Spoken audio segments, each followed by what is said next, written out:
सुरुवातीला सूक्ष्म व्यायामाचा काय भाग, कारण तुम्हाला काही अवघड आसनं सुद्धा आहेत, सोपी आसनं सुद्धा आहेत. त्यांची पूर्वतयारी म्हणून आपल्याला काही सूक्ष्म व्यायाम घ्यावे लागणार आहे. आणि ते आपण सुरुवात करूया. दोन्ही हात समोर घ्यायचे. दिसतंय का बघा व्यवस्थित? हा. पहिला प्रकार 1, 2, 3, 4, 5, 6, 7. सोडायचं. परत दोन्ही हात समोर. आता पूर्ण 1, 2, 3, 4, 5, 6, 7. सोडायचं. परत दुसरा प्रकार त्याच्या पुढचा. दोन्ही हात समोर आणि बघा बघा पहिला हे असं होता बघा पहिला. लक्षात अर्धेच बोट. आणि दुसरा कसा होता पूर्ण बोट. मूठ बांधायची. 1, 2, 3, 4, 5, 6, 7. थोडा आता पुढचा कसा आहे, कळीसारखं करायचं. कळीसारखं 1 म्हणायची. त्याच्यामध्ये खोलगट झालं पाहिजे असं बघा. एकदम प्रेशर देऊन ताणून समोर आणायचे, जुळवायचे बोट. बघा 1, 2, 3, 4, 5, 6, 7. सोडा. परत दोन्ही हात समोर, खांद्याच्या सरळ रेषेत. माग पंजा मागत आणायचं आणि खाली. 1, 2, 3, 4, 5, 6, 7. सोडायचं. परत खाली याला सोडायचं. नाव काय आहे? परत खाली सोडायचं. नावाची गरज नाही याला आता सध्या तुम्हाला, फक्त करा.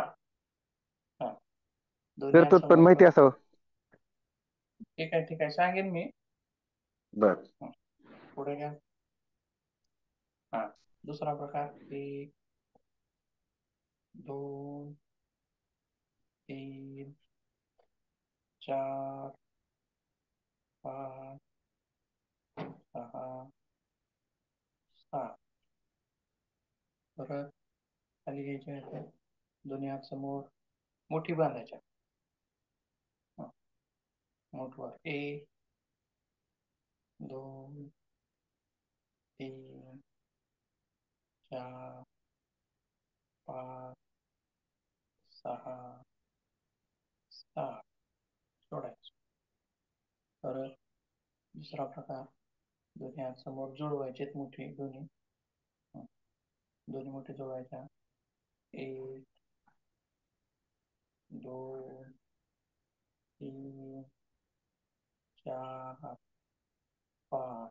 उलट 1, 2, 3, 4, 5. सोडायचं. परत दुसरा प्रकार, दोन्ही मुठी जवळ घ्यायच्या, असं चिटकावायच्या दोन्ही मुठी बघा. आणि हे मूठ असं समोर न्यायचे. मूठ उघडायची नाही, पण मूठ उघडायची नाही. जितकं शक्य असेल तितकं जुळलेली असावी. जितकं शक्य असेल तितकं. जवळ घ्या. पुढे श्वास सोडत माग. 1, 2, 3, 4, 5. थांबूया. 5-5 चक्र घेऊया. सुरुवात आहे. दोन्ही हात समोर. आता बघा त्याच्यामध्ये कसं करायचं आहे, हात जवळ घेताना श्वास घ्यायचा.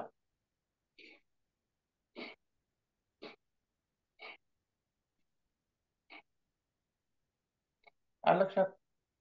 जवळ घेताना घ्यायचा हो. श्वास आणि पुढे जाताना सोडायचा. आणि एक झटक्यात करायचा, असं झटके देत करायचं. झटके बघा कसं. एक एक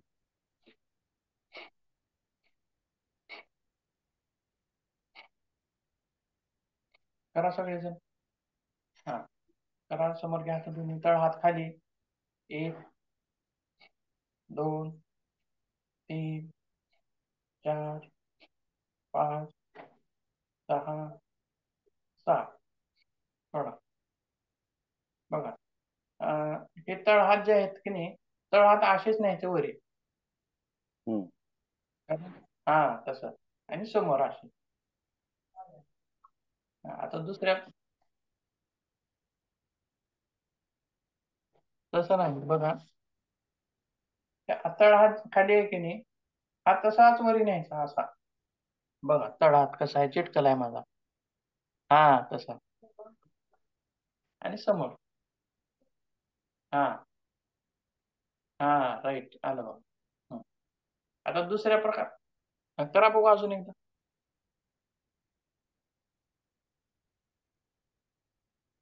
हा ठीक आहे. चालेल. तळ हात वरी हा प्रकार केला आपण.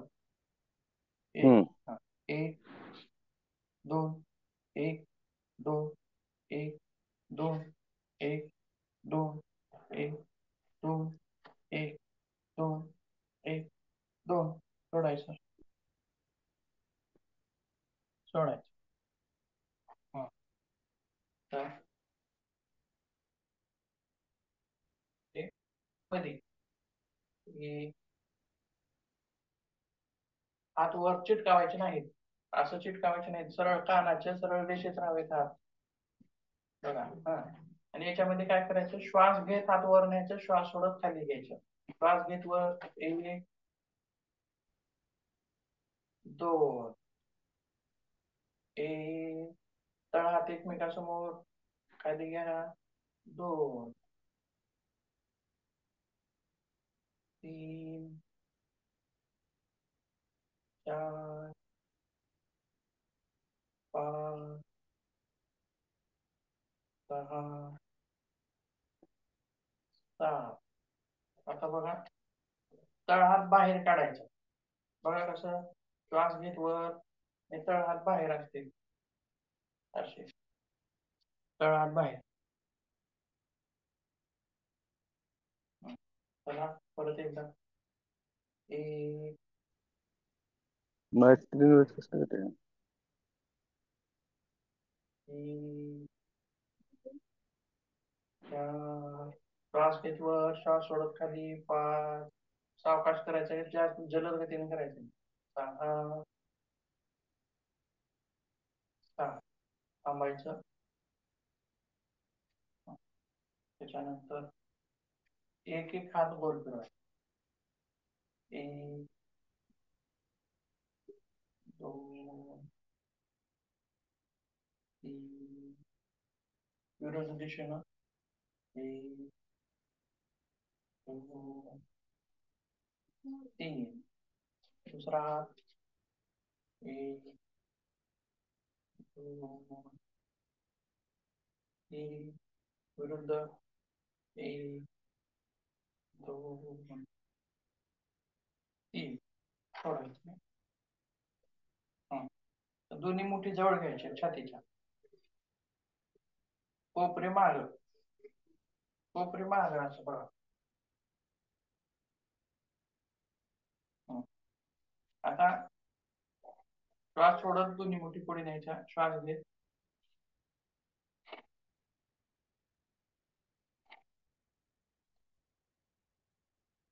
1 2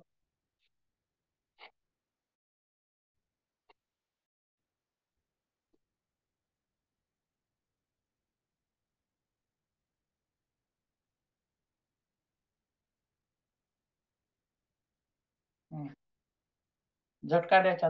झटके देत करायचं. बघा कसं. आता ही मुठी बघा, माझा कोपरं दिसते का बघा बरं पुढे. कोपरं दिसते का बघा. फक्त मोठी दिसते. असं कोपर दिसायला नको आहे. हा, फक्त मुठी.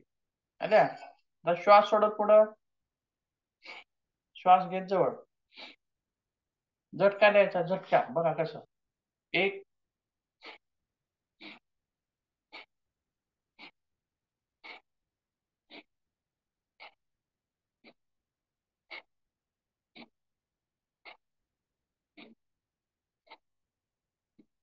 थांबा, थांबायचा. पुढचा प्रकार मानेचा बघा प्रकार कसा आहे. याच्यामध्ये सुद्धा मानेचा कोणाला त्रास तर नाही की, काय आहे कोणाला असेल तर सांगायचं बरं का. बघा, तर याच्यात सुद्धा मान जे आहे आपण बाजूला घेणार आहोत. ते झटका देत बाजूला घ्यायची. कसं? श्वास सोडत,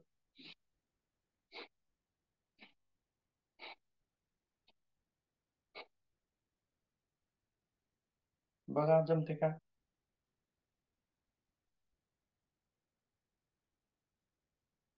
हम्म.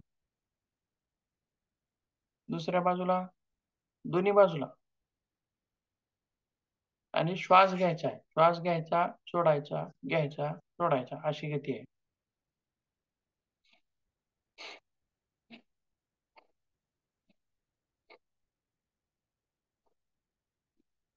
बस पहिला दिवस असल्यामुळे कमी करायचा आहे, थोडं थोडं.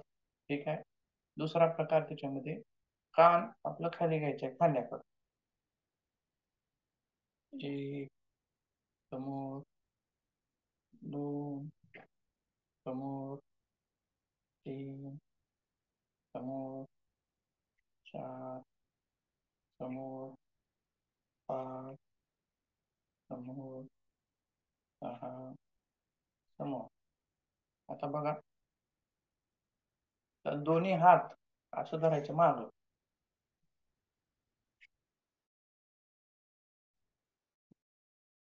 आणि एका हाताने दुसरा हात खेचायचा.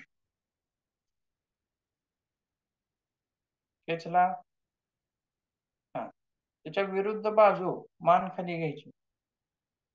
एक, समोर, परत दुसऱ्या बाजूने खेचायचं. दोन, समोर,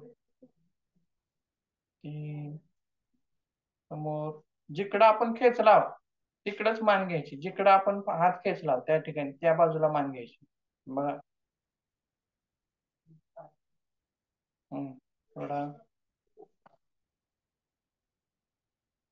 थोडा. दोन्ही हात कमरेवर, दोन्ही हात कमरेवर. हा, कोपर मागं न्यायचा. एक, दोन, तीन, चार, पाच, सहा, सात. थांबायचं. आता दोन्ही हात कमरेवर उलटे ठेवायचे असे, उलटे ठेवा. आता दोन्ही कोपरं समोर. एक, समोर, कोपरे समोर. दोन, तीन, चार, पाच, सहा, सात. थोडा, परत दोन्ही हात समोर, तळा हात एकमेकाच्या समोर. आणि आता श्वास घेत पूर्ण हात जितका मागे जाईल तितका मागे न्यायचा. श्वास घेत चला मागे या, पूर्ण छाती भरू द्यायची. तुडुंब, तुडुंब छाती भरू द्यायची. आणि श्वास सोडत पुढं, जितका हात मागे जाईल तितका न्यायचा. आता श्वास सोडत पुढे या. एक, परत एक,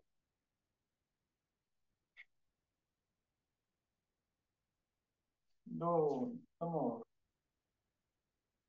एक,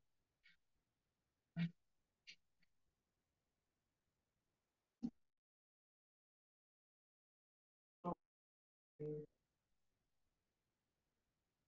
दोन, एक, दोन. थांबूया. आता हात वर न्यायचे बघा कशा. पंजावर उभं राहत वर जायचं. पंजावर उभं राहत आणि श्वास घे. एक, श्वास सोडत खाली. दोन, एक, याच्यात सुद्धा छाती भरायची पूर्ण. श्वास सोडत खाली यायचं. दोन, एक, दोन, एक, दोन, एक, दोन, एक, दोन. थांबा. आता दुसरा प्रकार. दोन्ही हात इंटरलॉक करायचे असे बघा. दोन्ही हात इंटरलॉक करायचे. वर, दोन्ही हात वर आणि एका बाजूला हात खेचायचा. कोपरं जे आहे ते आपल्या डोक्याच्या मागे यायला पाहिजे. की तर बघा याच्यात सुद्धा श्वास घेत दोन्ही हात वर. श्वास सोडत खाली खेचायचा. श्वास घेत वर. श्वास सोडत खाली. एक, दोन, तीन, चार, पाच, सहा, सात. सोडा. पुढचा प्रकार. दोन्ही हात कमरेवर. आणि थोडं झुकायचं बाजूला. एक, थोडं झुकायचं. दोन, तीन, चार, पाच, सहा. थांबायचं. थोडा दोन्ही हात. आता बघा. आता त्याच्यापेक्षा थोडं जास्त झुकायचं. हात खाली येऊ द्यायचा गुडघ्यापर्यंत. एक,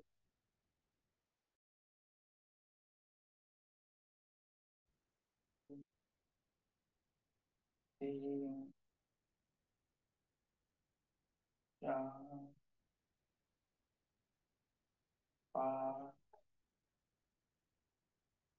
सहा. थांबायचा. परत दोन्ही पायात अंतर. दोन हात समोर घ्यायचे. बघा पिढ्याची शरीराला. एक, समोर, एक, समोर, तीन, समोर, चार, समोर, पाच, समोर, सहा, समोर, सात, समोर, आठ, समोर. थांबायचं. परत आता दोन हात मागे घ्यायचे असे. श्वास घेत मागं झुकायचं. श्वास सोडत पुढं झुकायचं. श्वास घेत मागं. श्वास सोडत पुढं. एक, दोन, तीन, चार, पाच, सहा. थांबायचं.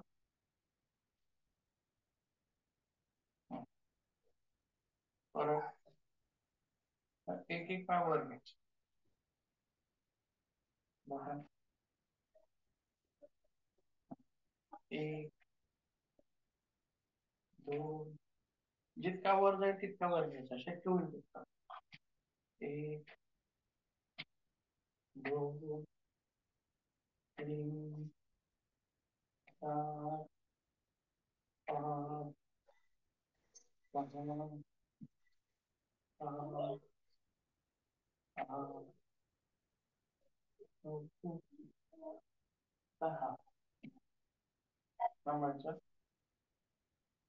पुढचा प्रकार पाय माग मारायचा, पाय माग मारायचा.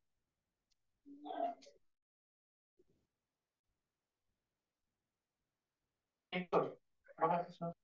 एक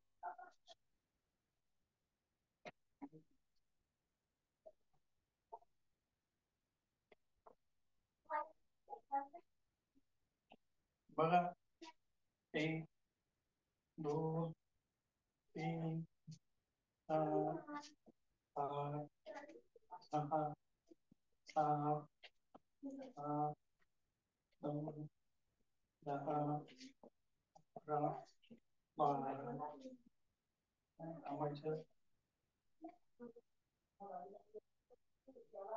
परत दुसरा प्रकार 1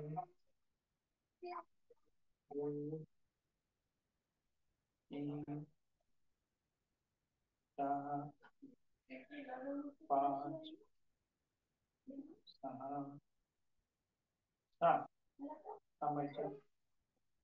परत दुसरा प्रकार 1 2 3 4 5 6 7 दुसऱ्या बाजूला 1 2 3 4 5 6 7 परत दुसरा प्रकार एक हात समोर, खांद्याच्या रेषेत एक हात समोर, 1 2 3 4 5 बघा, पाय माग जरी जितका माग जाईल तितका माग ठेवला तरी चालतो. बघा कसं, हा समोर माग जितका आपल्याला माग ठेवता येईल तितका माग ठेवता येतो. करा परत 1 2 3 4 5 दुसऱ्या पायानं एक हात कमरेवर, दुसऱ्या पायानं 1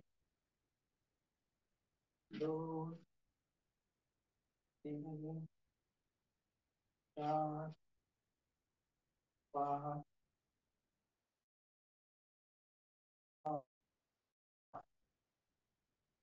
थांबायचं.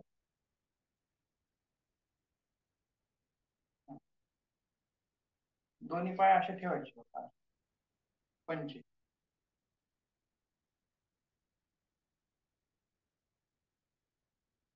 आले दिसतात का पाय माझे?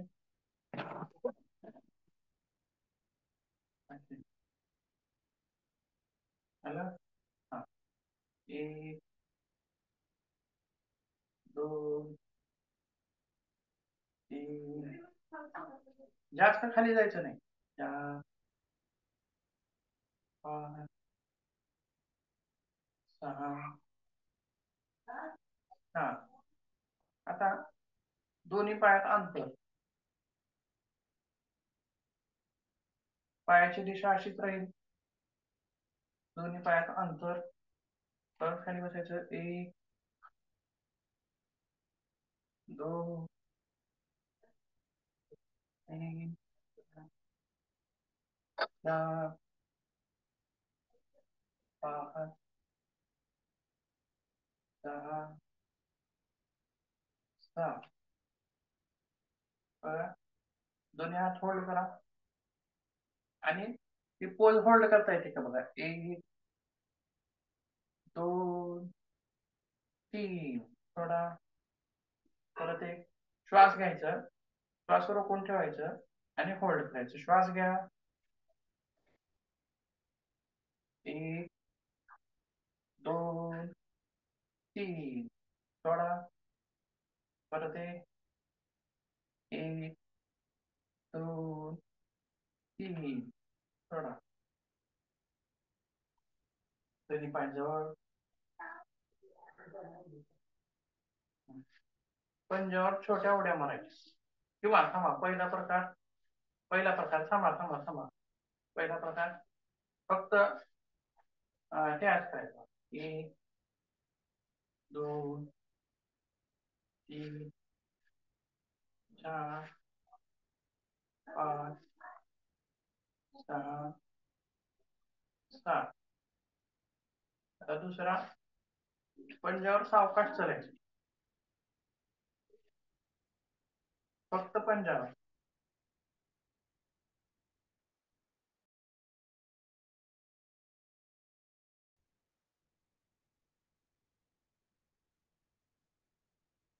सावकाश चालायचं, एकदम सावकाश. फास्ट चालायचं.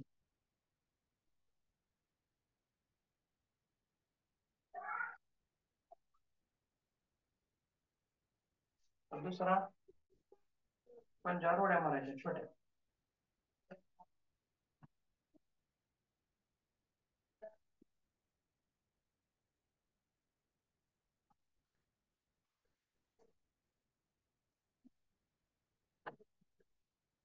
थांबायचं. परत बघा. बघा अगोदर उडी घे.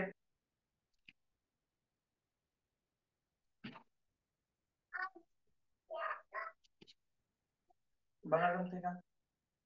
श्वास घेत वर, श्वास सोडत खाली.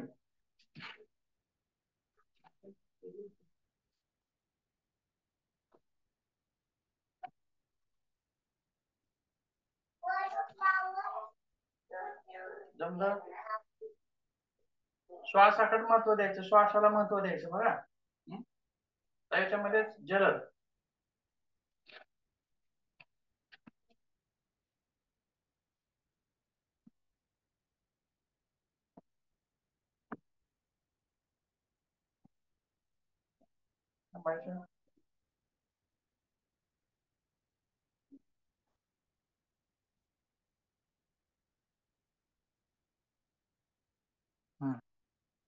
ठीक आहे.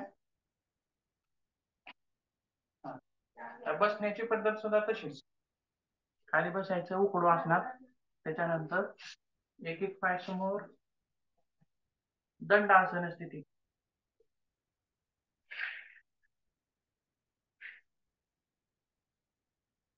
किंवा शवासन करा. शवासनामध्ये या.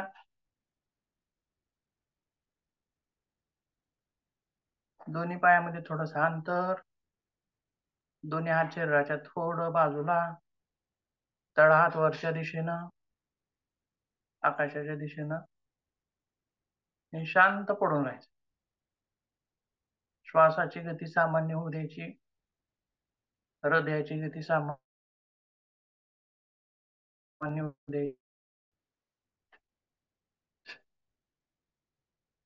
लक्ष कोठेच ठेवायचं नाही, कुठंच लक्ष लावायचं नाही. फक्त शांत पडून राहायचं.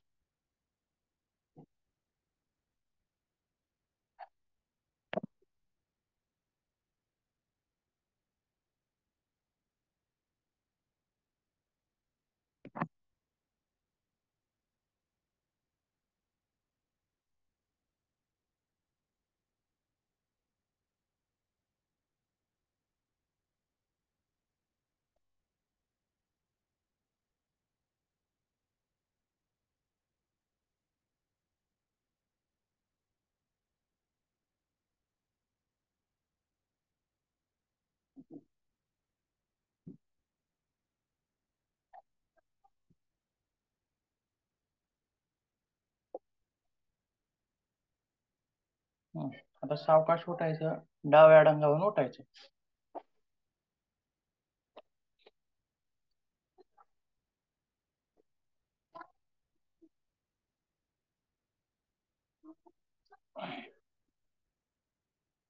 बघा आता जे आपल्याला सूक्ष्म व्यायाम जे घेतले जे ते तुमच्या अभ्यासक्रमाला नाहीत, पण तुमच्या अभ्यासक्रमाला योगासनं आहेत, आसनं आहेत वेगवेगळी.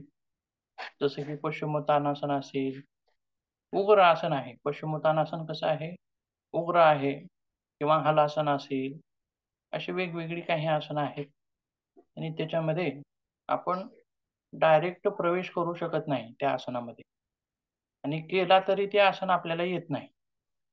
बरोबर आहे. कारण आपली जी स्नायूची लवचिकता कमी असते. आता तुमच्यापैकी रेग्युलर करणारे किती जण आहेत? जर ते रेग्युलर करणारे असतील, तर त्यांना ते जमतं. पण जे रेग्युलर नाहीत, त्यांना ते लगेच जमत नाही. म्हणजे आपण आज आसनांचा अभ्यास बघणार आहोत, म्हणून पहिल्यांदाच लगेचच ताठ बसा, पाय समोर घ्या, बोटं लावा आणि आसन करा. हे असं जमत नसतं, शक्य नसतं ते. आणि केलं तरी मग त्याचा त्रास पुन्हा होतो. आता करता येतं, जबरदस्तीने आपल्याला करता येतं. पण त्याचा त्रास मग दुपारपासून चालू होतो. असं असतं. त्याच्यामुळं आणि इंजुरी होण्याची सुद्धा शक्यता जास्त असते. त्याच्यामुळं आपल्याला ही आसनं 3 दिवस सूक्ष्म व्यायाम अगोदर घ्यायचे. मग त्याच्यानंतर आपण काही प्राणायामाचा भाग आपण बघूया आज. किंवा एकदा अभ्यासक्रम बघूया आपण तुमचा काय आहे.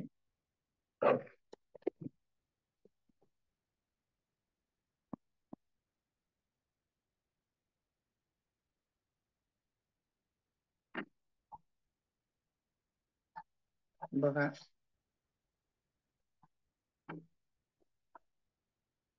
एकूण 5 प्रकार तुमच्या ह्याच्यामध्ये दिलेले आहेत. पहिला जो आहे आसनांचा भाग आहे. आसनांचा भाग त्याच्यामध्ये स्टँडिंग आसनास म्हणजे उभे राहून केली जाणारी आसनं आहेत. पहिला आहे परिवृत्त त्रिकोणासन, दुसरा आहे वृश्चिकासन, कटिवक्रासन, अशी 3 आसनं आहेत स्टँडिंग पोज मधले. आणि सिटिंग पोज मधले मर्जरासन, उष्ट्रासन, पश्चिमोत्तानासन, सुप्त वज्रासन अशी आहेत.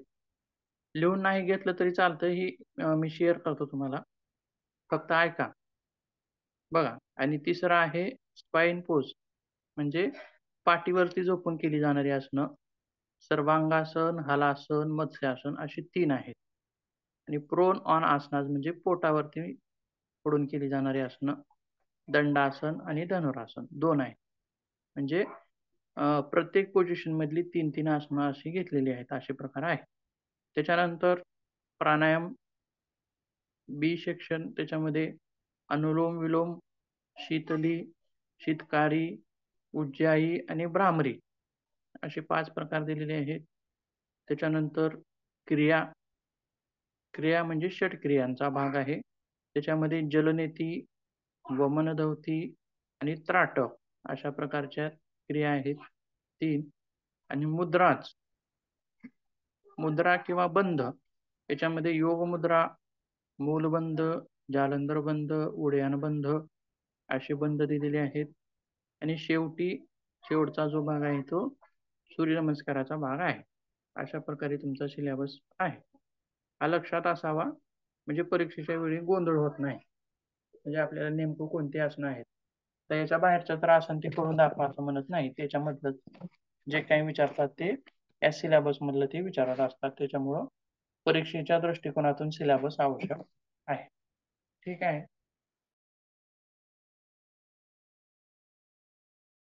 प्राणायाम आपण बघा, ताट बसायचं परत.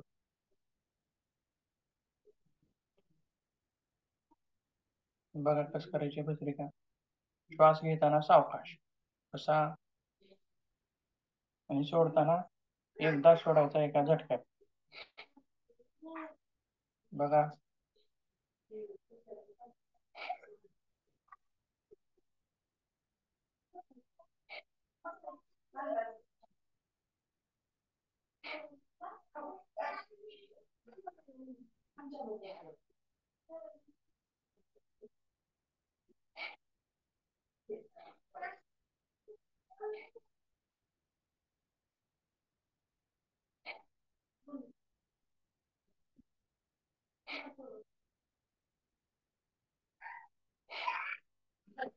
याच्यात सुद्धा 3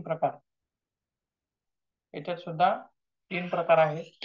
म्हणजे सामान्य गतीची मध्यम गतीची आणि तीव्र गतीची.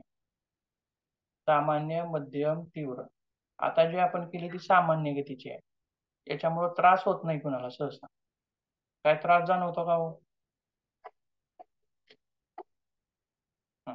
ठीक आहे. आता आपल्या सिलेबस मधला काही भाग बघूया. बसरी का तुम्हाला नाही सिलेबसला? बघा, शीतली नावाचा एक भाग आहे. शीतली प्राणायाम म्हणजे अष्टकुंभकापैकी एक. अष्टकुंभकापैकी एक. आणि या कुंभकांनाच आपण प्राणायाम असं सुद्धा म्हणतो. परंतु आता काही जण प्राणायाम म्हणलं, आता रामदेव बाबाचे काही जे प्राणायाम आहेत आता ते सांगतात, म्हणजे त्यांना प्राणायाम असं नाव नाही. अनुलोम विलोम सांगतात किंवा कपालभाती सांगतात. आता कपालभाती हा काय आहे? हा प्राणायाम नाही, षटकर्माचा भाग आहे. षटकर्माचा भाग आहे असा आहे. म्हणजे सूर्यभेदन, शीतली, शीतकारी, उज्जाई हे जे आहेत आता ते कशामध्ये येतात? प्राणायामामध्ये येतात. असे 8 कुंभक आहेत. ठीक आहे. त्याच्यातला पहिला प्रकार आपण बघूया शीतलीचा. शीतलीमध्ये आपल्याला काय करायचं आहे?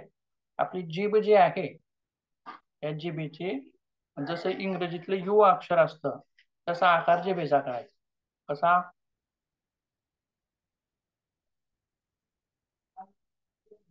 पन्हाळा करायचा.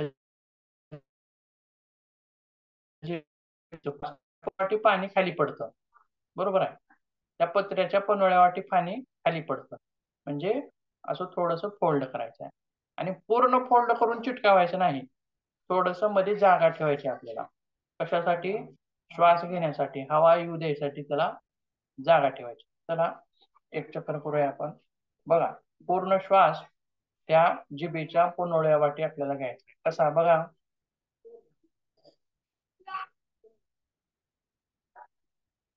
पूर्ण छाती भरू द्यायची, तोंड मिटायचं पुन्हा आणि हनुवटी छातीला लावायची.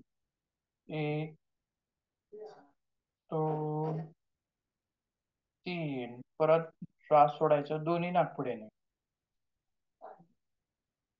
परत एक चक्र करूया.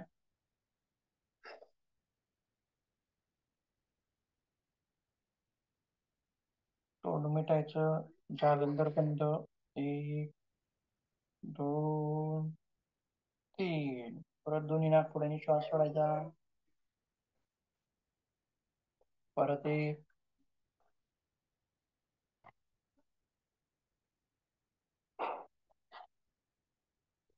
जालंधर बंद. 1 2 3. दोन्ही नाकपुड्याने श्वास सोडायचा. परत एक चक्र. पूर्ण छाती भरू द्यायची तुडूम. 1 2 3. परत दोन्ही नाकपुड्याने श्वास सोडायचा. परत एक चक्र करायचं आहे. आणि शीतलीचा श्वास घेताना जितका सावकाश घेता येईल तितका सावकाश घ्यायचा, फास्ट जलद घ्यायचा नाही. लगेचच भरून घेऊन लगेचच छाती भरेल असं नाही, सावकाश घ्यायचा. तो थंडावा जो निर्माण होतो आपल्या तोंडात, त्या थंडाव्याचा आपल्याला काय अनुभव घ्यायचा आहे. किंवा बघा, एकदम सावकाश घ्यायचा.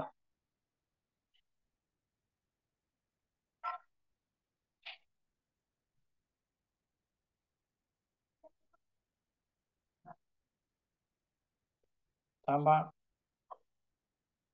थांबायचं, आता सोडायचं आहे. पहिलाच दिवस आहे त्याच्यामुळं कमी प्रमाणामध्ये करायचं आहे. बघा काय अनुभव वाटतो हो? अनुभव काय वाटतो तुम्हाला?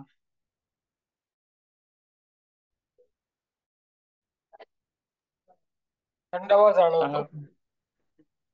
थंडावा जाणवतो, खाली छातीपर्यंत थंडावा येतो. हा हा.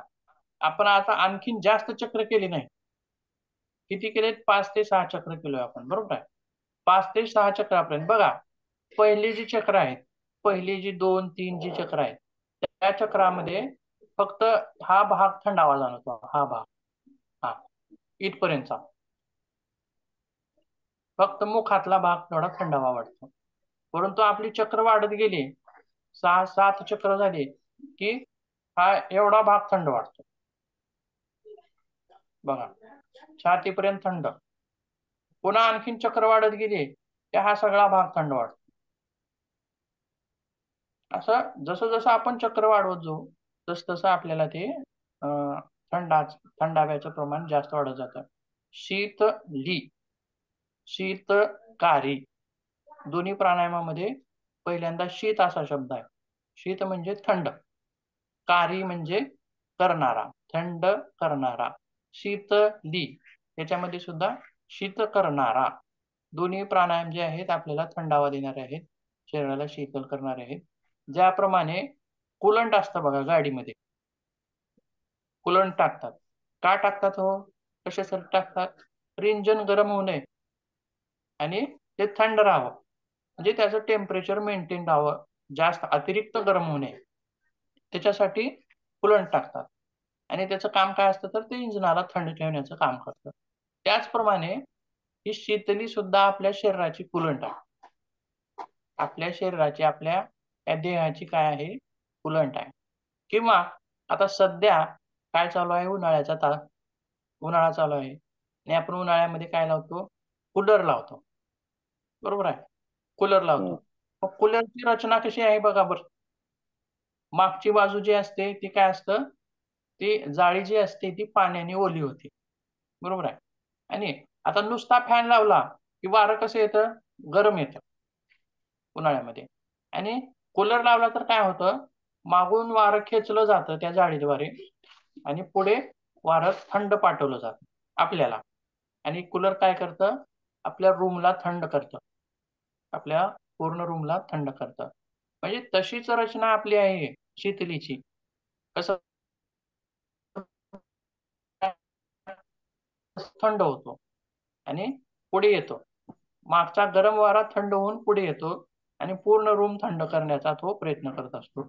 त्याचप्रमाणे आपल्या जिभेवर जो ओलावा आहे, जिभेवर जो ओलावा आहे त्या ओलाव्याचं घर्षण होत ज्यावेळेस हवामध्ये जाते त्यावेळेस ती थंड होत जाते.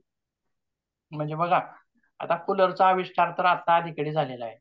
पूर्वी ऋषीमुनीच्या काळात होता का हो? नाही. परंतु तत्वज्ञान तसंच आहे की नाही बघा बरं. कूलर सारखंच तत्वज्ञान आहे, बरोबर आहे? म्हणजे थंड ह्याला स्पर्श होत जर हवा गेली तर त्याचा परिणाम थंड असा जाणवतो, असं त्यांनी त्यावेळी विचार केलेला आहे बघा. आणि ह्या शीतली प्राणायामामध्ये जी आपण रचना करतो तशी रचना त्या कूलरमध्ये लावलेली आहे, बरोबर आहे? त्याच्यात मग तसा प्रकार तो घडतो. ज्याप्रमाणे कूलर रूमला थंड ठेवतं त्याचप्रमाणे शीतली प्राणायाम आपल्या शरीराला थंड ठेवतो. शरीराला काय करतो? थंड ठेवतो, थंड ठेवण्याचा प्रयत्न करतो. मग आता आणखीन एक विशेष गोष्ट म्हणजे बघा, आता सध्याच्या अभ्यासक्रमामध्ये तुम्हाला शीतली आली म्हणजे योग्य पिरियडला आलेली आहे. योग्य पिरियडला आलेली आहे. का पिरियडला आलेली आहे योग्य? कारण सध्या उन्हाळा आहे, उष्णतेचा काळ आहे सध्याचा. आणि ही शीतली आणि शीतकारी जे प्राणायाम करायचे असतात ते उन्हाळ्यामध्ये करायचे असतात, हिवाळ्यात करायचे नाहीत. हिवाळ्यामध्ये करायचे नसतात, उन्हाळ्यात करायचे. का? तर हिवाळ्यात अगोदरच थंडी असते, त्याच्यामुळे आपण आणखीन करून थंडावा निर्माण आपण करायचा नाही, तर उन्हाळ्यामध्ये उष्णतेचा त्रास होतो. आता याच्यामध्ये सुद्धा ज्यांना जे पित्तज प्रकृतीची लोक आहेत, पित्ताचा त्रास आहे, अशा लोकांनी शीतलीचा अभ्यास जास्त करावा. म्हणजे कसं की छातीमध्ये जलन होते, जळजळ होय होते साप छातीमध्ये, अशा अशा लोकांनी शीतलीचा लाभ घ्यावा. किंवा एखाद्या वेळेस बघा तुम्हाला आळस येतोय, आळस येतोय आणि आळस यायच्या वेळी सुद्धा जर तुम्ही शीतलीचे 3 चक्र केले, आपण सहजच बघा शाळेमध्ये जर विद्यार्थी असतील आणि जर एखाद्याला आळस येत असेल, झोपत असेल, तो झोप येत असेल तर त्याला काय म्हणतो? जा जरा बाहेर जाऊन तोंड धुवून ये म्हणतो, बरोबर आहे? जा जरा बाहेर जाऊन तोंड धुवून ये म्हणजे फ्रेश होशील असं आपण त्याला म्हणतो. म्हणजे काय? त्या थंडाव्यामुळं, थंड पाण्यामुळं काय होतं? आपली फ्रेशनेस आपल्याला येते, आळस निघून जातो. त्याचप्रमाणे आता आणखीन एक लक्षात ठेवायचं बघा, ज्यावेळी तुम्हाला आळस वाटेल, ज्यावेळी आळस वाटेल त्यावेळी 2-3 चक्र जरी शीतलीचे केले, आळस, निद्रा, तंद्रा या सगळ्या गोष्टी दूर करण्यासाठी शीतली आपल्याला उपयोगी आहे. आणि पूर्वी ऋषीमुनी काय करायचे? तर साधनेमध्ये ज्यावेळी साधनेमध्ये असायचे आणि साधनेमध्ये आळस, निद्रा, तंद्रा या गोष्टी बाधक ठरतात साधनेला आणि त्या दूर करण्यासाठी आता आळस येणं हा सामान्य गोष्ट आहे. कोणताही जर ऋषी जरी असला तरी जर जास्त काळ साधना झाली की पुन्हा नंतर एकच क्रिया जर आपण जास्त वेळ केली 1 तास, 1.5 तास, 2 तास, 3 तास तर आळस सहजच आपल्याला येतो. परंतु परत त्याच उत्साहानं आपल्याला ती क्रिया करायची असेल तर तो आळस घालवणं गरजेचं असतं. त्याच्यामुळं ते ऋषीमुनी काय करायचे, शीतली शीतकारीसारखे प्राणायाम करायचे आणि आळस जो आहे तो दूर निघून जायचा. अशा प्रकारे त्यासोबत आणखीन काय सांगता येईल याच्याबाबत? तर जसं की बघा आता उन्हाळ्यामध्ये याचा त्रास होतो बघा. अ, उन्हाळे लागतात. म्हणजे मूत्रविसर्जनासाठी त्रास होतो. जळजळ होते. बरोबर आहे. अशा लोकांनी सुद्धा शीतलीचा लाभ घ्यावा. अशा लोकांना सुद्धा शीतली त्या ठिकाणी उपयोगी ठरते. किंवा त्यासोबत आणखीन जर सांगायचं असेल तर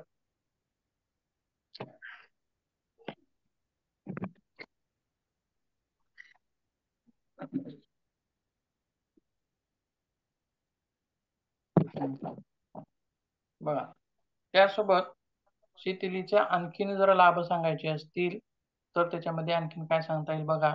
जसं की त्वचेचे विकार आहेत. म्हणजे सहसा आपण ते पित्त किंवा याच्यामुळं ते वाढलेले आहेत असं आपण म्हणतो किंवा त्वचेवरती रॅशेस होणं, त्वचा लाल होणं, त्वचेचे जलन होणं, त्वचा जळजळ करणं, असे जे प्रकार आहेत त्याच्यामध्ये सुद्धा आपल्याला शीतलीचा लाभ त्या ठिकाणी सांगता येतो. त्यासोबत भूक आणि तहान याच्यावरती सुद्धा आपल्याला या शीतली प्राणायामामुळं नियंत्रण ठेवता येतं.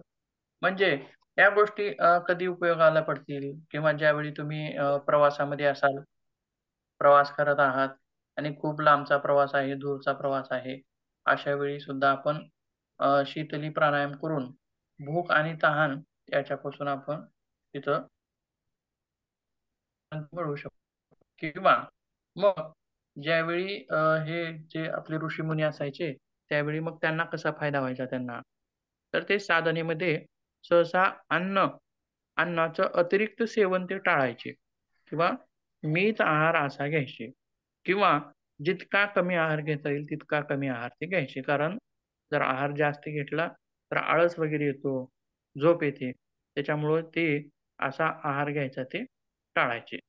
म्हणजेच बघा मग किंवा झोप, अ, भूक आणि तहान या गोष्टींचा जास्तीचा त्रास त्यांना होऊ नये यासाठी सुद्धा ते शीतली प्राणायाम त्या ठिकाणी करायचे. त्यासोबत बघा आणखीन काय सांगता येईल, तर आता ज्यांना सर्दी, पडसं आहे, खोकला आहे, दमा आहे किंवा टॉन्सिलचा त्रास आहे, अशा लोकांनी शीतली काय करायची नाही.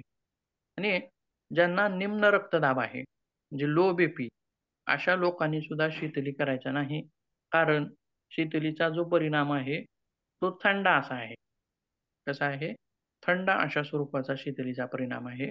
त्याच्यामुळं आता एखाद्याला जर आपल्यापैकी जर एखाद्याला दमा असला असता, तर आपण एक जरी शीतली चक्र केलं असतं, एक जरी शीतलीचं चक्र केलं असतं, तरी त्याला लगेचच दम्याचा त्रास वाढल्यासारखा दिसून आला असता. किंवा काही लोकांची नाकं बंद असतात बघा, नाकपुड्या बंद असतात. 1 नाकपुडी, 2 नाकपुड्या असं बंद असतात, क्लोज असतात. मग अशा लोकांनी सुद्धा शीतलीचा जर अभ्यास केला, तरी त्यांच्या नाकपुड्या आणखीन गच्च होऊ शकतात.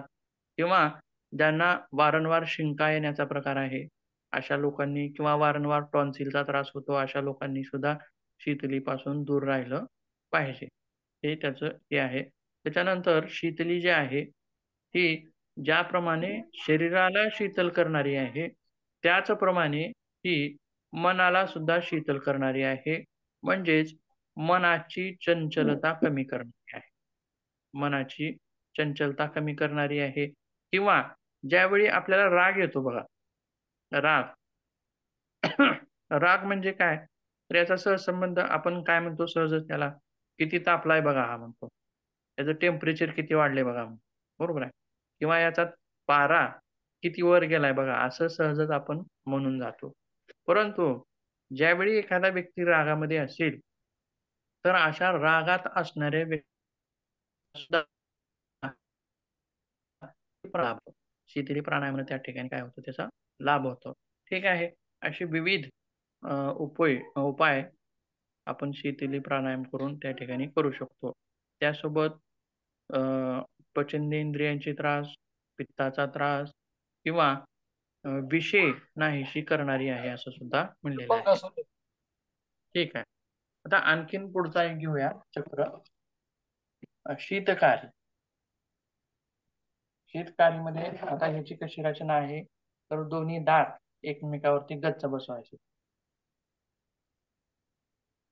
आणि त्या दातांच्या फटीमधून हवा जाते. फटीमधून हवा जाते. बघा कसं. विशेष सूचना पहिल्यांदाच बघा, ज्यांचे दात झिंझिन करतात, थंड लागू देत नाही किंवा ज्यांचे दात दुखतात, अशाने शीतकारी करू नका. आता बघा, असा प्रश्न तुम्हाला याच्यामध्ये सुद्धा परीक्षेमध्ये सुद्धा विचारला जाऊ शकतो. कोणी करू नये हा एक भाग असतो योगामध्ये. प्रत्येक कोणतंही आसन असेल, प्राणायाम असेल, काही असेल, कोणती क्रिया असेल, त्याच्यामध्ये कोणी करू नये असा एक भाग असतो. मग तो भाग कधी सांगायचा, लाभार्थ्यांना कधी सांगायचा? अगोदर सुरुवातीला सांगायचा की आपला सगळा व्यायाम योग वर्ग झाल्यावर सांगायचा का योग वर्ग होण्याच्या आधी सांगायचा? तर योग वर्ग होण्याच्या आधी ते आपण सांगितलं पाहिजे. आता समजा एखाद्याचा जर दात दुखत असेल आणि त्याने जर शीतकारी प्राणायाम केला की त्याचा दाताचा ठणका लगेच आणि वाढू शकतो, असं त्याचा त्रास होऊ शकतो. किंवा दात सेन्सिटिव्हिटी दाताची थंड लागू देणं हा प्रकार असेल तर त्यांना सुद्धा तो त्रास लगेच जाणवू शकतो. ठीक आहे, आपण करूया, आपल्याला काही त्रास नाही. ज्यांना त्रास नाही त्यांनी करू शकतात. ठीक, बघा दोन्ही दात, श्वास घ्यायचा आहे, पूर्ण छाती भरायची आहे, पानवटी छातीला. 1 2 3 दोन्ही नाकपुड्यांनी श्वास सोडायचा आहे. परत 1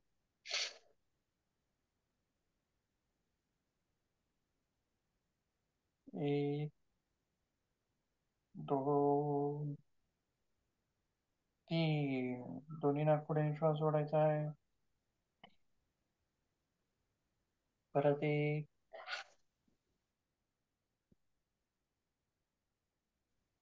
1 2 3 दोन्ही नाकपुड्यांनी श्वास सोडायचा आहे. परत 1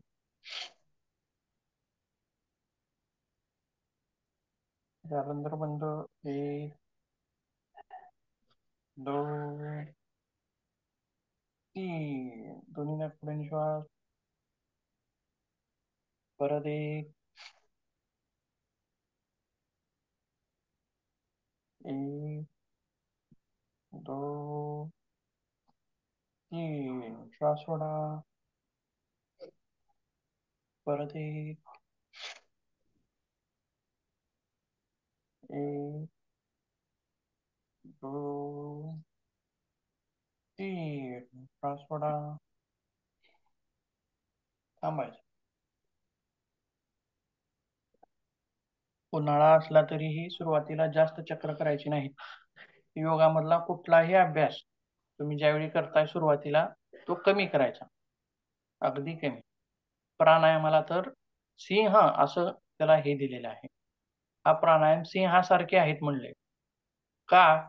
जर सिंहाला पकडायचं असेल तर कसं पकडावं लागेल हो? अतिशय काळजीपूर्वक त्याला पकडावं लागेल. आणि जर काळजीपूर्वक नाही पकडलं तर काय होतं? तो सिंहच आपल्याला खाऊन टाकतो. बरोबर आहे? म्हणजे सिंहाला पकडायचं असेल तर किती दक्षता आवश्यक आहे, दक्षता किती आवश्यक आहे हे तिथं सांगायचं आहे. ग्रंथकाराला काय सांगायचं आहे? किती दक्षता आवश्यक आहे ते सांगायचं आहे. म्हणजे प्राणायाम करतेवेळी कोणताही प्राणायाम करताना आपण तो अतिशय दक्षतापूर्वक करायला पाहिजे.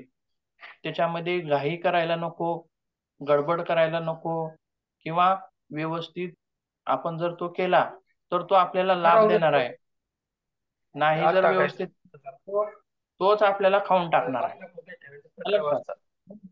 कधीही प्रार्थना करताना गडबड करायची नाही, व्यवस्थित करायचं. आणि त्यासोबत ज्याप्रमाणे शीतली शीतकारी हा सुद्धा थंडावा देणार आहे. आणि आणखीन विशेष गोष्ट म्हणजे बघा, आता याच्यामध्ये जो श्वास जातोय या प्राणायामामध्ये तो दातांच्या पटीतून जातो. दातांच्या पटीतून जातो. म्हणजे बघा, आपण ब्रश करतो, पण ब्रश जातात का हो? दाताच्या पटीत जातात का ब्रशचे हे ते जात नाही लक्षात. आणि एखादा जर दोरा असेल तर तो दोरा आपण त्या दाताच्या पटीत घालून मागे पुढे करून ती आपण घाण स्वच्छ करू शकतो दाताची. पण चितकारीमध्ये हा जो वारामधून जातो किंवा एखाद्याच्या मुखाला दुर्गंध आहे, दुर्गंधयुक्त असं मुख आहे त्याचं, तर अशा लोकांनी सुद्धा शीतकारी प्राणायाम करावा. का?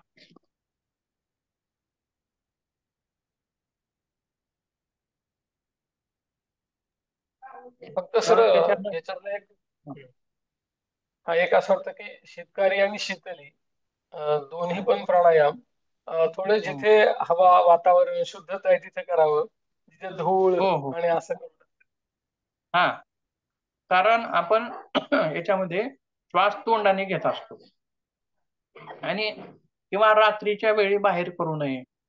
म्हणजे रात्रीच्या वेळी बाहेर किडे वगैरे असतात, छोटे छोटे किडे वातावरणामध्ये असतात आणि सहज शीतलीद्वारे प्राणायाम करायला गेला तर तो आपल्या तोंडावाटीमध्ये प्रवेश करू शकतो. आलं लक्षात. म्हणजे आता जर किडा जर असेल तर नाकावाटी प्रवेश करू शकत नाही, कारण नाकाची रचना वेगळी आहे. मध्ये नाकामध्ये केस आहेत, त्या केसामध्ये तो अडकून पडतो जाळ्यामध्ये लक्षात. किंवा मग जर मध्ये गेलास तर आपल्याला शिंक येते, शिंक आली की तो परत बाहेर ढकलला जातो. किंवा मध्ये ओलावा असतो, जर त्या किड्याला पंख असते, पंख असतातच, पंख असल्यामुळेच ते उडू शकतात. मध्ये ओलावा असल्यामुळे ते पंख त्याला हे केलं जातं, धरून ठेवल्यासारखं ते चिटकून बसतात, मग ती उडण्याची क्रिया त्यांची होत नाही. अशा प्रकारे म्हणजे तोंडावाटे घेतला जाणारा असल्यामुळे जिथं धूळ वगैरे नाही, प्रदूषण. आता सहसा आपण प्राणायाम कधी करतो? पहाटेच्या वेळेला करतो, त्याच्यामुळे धुळीचा तितका संबंध येत नाही. आलं का लक्षात. धूळ ही ज्यावेळी गाड्या वगैरे चालू होतात अशा वेळी धूळ चालू होते. पण विशेष काळजी म्हणजे धूळ नसावी त्या ठिकाणी, किंवा रात्रीच्या वेळी करताना सुद्धा दक्षता घेऊन करावी. आणि विशेष उपयोग आता बघा, आपण हा आता सध्या कधी करतोय? सकाळच्या वेळेला करतोय, बरोबर आहे. परंतु उन्हाचा जास्तीचा त्रास कुण्या वेळी असतो? दुपारच्या वेळी. 12, 1, 2, 3 असा हा जो पिरियड आहे याच्यामध्ये जास्त उष्णतेचा जास्त शीतकारी असे प्राणायाम त्यावेळी केले तरी चालतात, ज्यावेळी अतिरिक्त उष्णता वाढलेली आहे.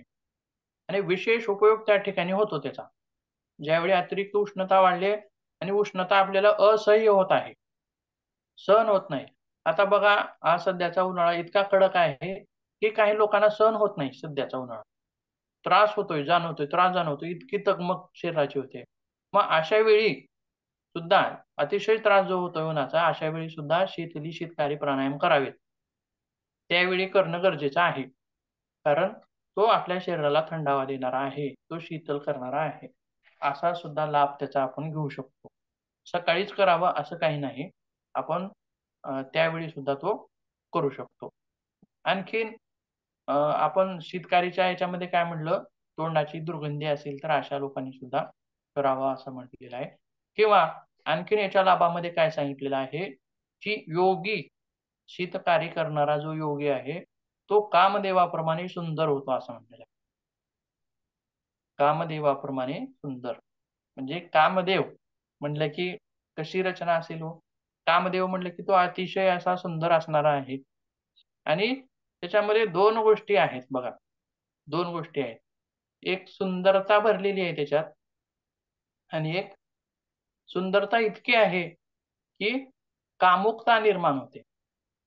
आलं लक्षात. त्याचं ध्येय किंवा त्याचा चेहरा, त्याचं शरीर इतकं सुंदर आहे, इतकं देखणं आहे की त्याला पाहिलं की मनात कामुकता निर्माण होते. इतकं सुंदर असं त्याची रचना आहे असं म्हटलेलं आहे. जसं की बघा एखाद्याचा चेहरा इतका सुंदर असतो की पाहिलं की प्रेमात पडावं की काय असं. म्हणजे बघा सुंदरतेचं वर्णन कसं आहे. जसं एक गुलाबजामुन असले की आपल्याला त्याचा अनुभव लक्षात येतो पाहिलं की. बरोबर आहे. त्याप्रमाणे म्हणजेच हा जो प्राणायाम आहे कामदेवाप्रमाणे सुंदर म्हणजे काय हा उपमा अलंकार आहे. काय आहे? उपमा अलंकार आहे. तो आता समजा सूर्यासारखा तेजस्वी असं आपण म्हणतो. परंतु सूर्यच आहे का तो? नाही. सूर्याचा आहे का? नाही. फक्त त्याचा चेहरा वगैरे तेजस्वी आहे. अशा स्वरूपामध्ये तो दिसतो. आभा आहे तेजस्वी. म्हणून त्याला आपण काय उपमा देतो? सूर्यासारखा तेजस्वी आहे असं म्हणतो. म्हणजे आता काम एखाद्यानं मनात ठेवलं, का आता कामदेवाप्रमाणे सुंदर होतोय म्हणून लिहिलंय ग्रंथामध्ये. मग आपण किती भरपूर असे शीतकारी प्राणायाम करूयात आणि आपण पण कामदेवाप्रमाणे होऊया. असं होईल का? ते शक्य आहे का? ते होणार नाही. म्हणजे उपमा दिलेली आहे तिला. हां, तो अवश्य सुंदर होणार आहे. इथं मात्र शंका नाही. त्याचं सौंदर्य वाढणार आहे. सौंदर्य वाढणार आहे. चेहरा सुद्धा त्याचा सौंदर्यवान होणार आहे आणि चेहरा हा जो आहे, तो मुख्य आहे आपल्या शरीराचा मुख्य भाग आहे. आपलं जे प्रेझेंटेशन आहे, आपल्या शरीराचं प्रेझेंटेशन देणारं आहे. चेहरा जर झापला, तर कोण आहे ओळखू येतं का हो? माणूस ओळखू येतो का? नाही. कोण आहे ओळखू येतं का? नाही. आता नाही. ह्या देहाला जर चेहरा दुसरा आणून बसवला, तर त्याची ओळखच बदलली, दुसरा झाला. बरोबर आहे? किंवा विक्रम वेताळामध्ये एक गोष्ट आहे बघा. गोष्टी असतात बघा विक्रम वेताळाच्या. त्याच्यामध्ये काय असतं की 2 राजकुमार असतात आणि 2 राण्या म्हणजे त्यांच्या राजकुमारांच्या 2 पत्नी असं आपण म्हणूया. आणि ते वनामध्ये प्रवास करताना देवीचं मंदिर दिसतं त्यांना आणि त्या देवीच्या मंदिराला पाहिल्यानंतर त्यांच्या लक्षात येतं, की आपण काहीतरी नवस केलेला आहे. मग तो नवस असा असतो, की काय करतात त्या राण्या खाली थांबतात आणि हे दोघे मध्ये मंदिरामध्ये जातात आणि त्यांना सांगितलं जातं, की तुम्ही इथेच बसा, मध्ये यायचं नाही. मग जातात मध्ये, मंदिरात जातात, प्रवेश करतात, दर्शन घेतात आणि त्यांचा नवस असा असतो, की त्यांचं शिर जे आहे, ते शिरच त्या देवीला अर्पण करायचं असतं. म्हणजे डोकं, डोक्याचा भाग.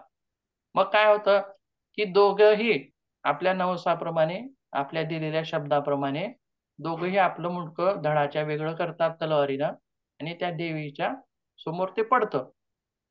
म्हणजे अर्पण करतात त्या देवीला. मग या राण्या खाली वाट बघत बसलेल्या असतात. आता येतील, तेव्हा येतील, आता येतील, तेव्हा येतील. त्या काही येतच नाहीत. मग शेवटी कंटाळून या दोघीही मंदिरामध्ये जातात. मग काय होतं, ते पुढचं चित्र पाहून मग यांना ते काय करावं कळतच नाही. पायाखालची जमीन निसटते. आक्रोश करतात, रडतात. मग असं करत असताना पुन्हा त्या देवीसमोरच ते काय करतात, त्यांचं डोकं आपटतात. आता आम्ही राहणार नाही. आम्ही प्राण त्यागू असं ते म्हणतात. ते आणि काय वरदान मागायचं आहे तुम्हाला मागा असं म्हटल्यानंतर त्या म्हणतात, की आमचे हे जे आहेत त्यांना परत जिवंत करून द्या.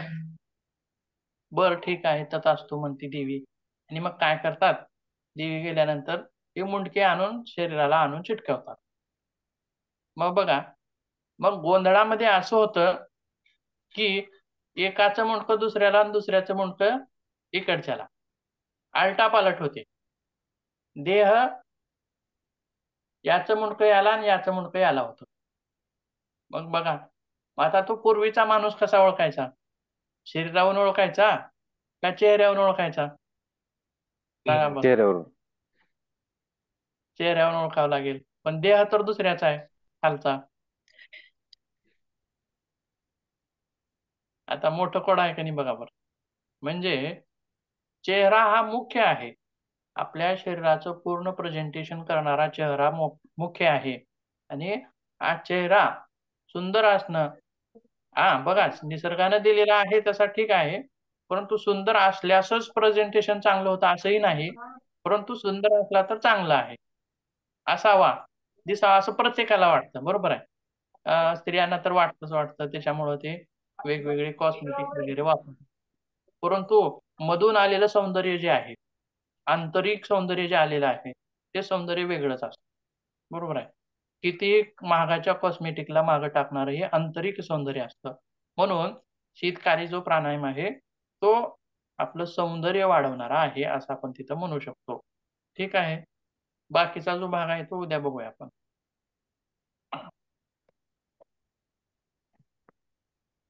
याच्यामध्ये काही करण्यामध्ये वगैरे काही अडचण असेल तर विचारू शकता, किंवा समजलं नसेल करण्यात तर विचारू शकता. सर तास जरा लवकर घेतला तर जमन का? लवकर किती वाजता? हॅलो सर, किती वाजता? सगळ्या साधकांना विद्यार्थ्यांना विचारून हो तास हो जरा हो. लवकर घेतला, तुम्ही कारण राम सरांची आमचे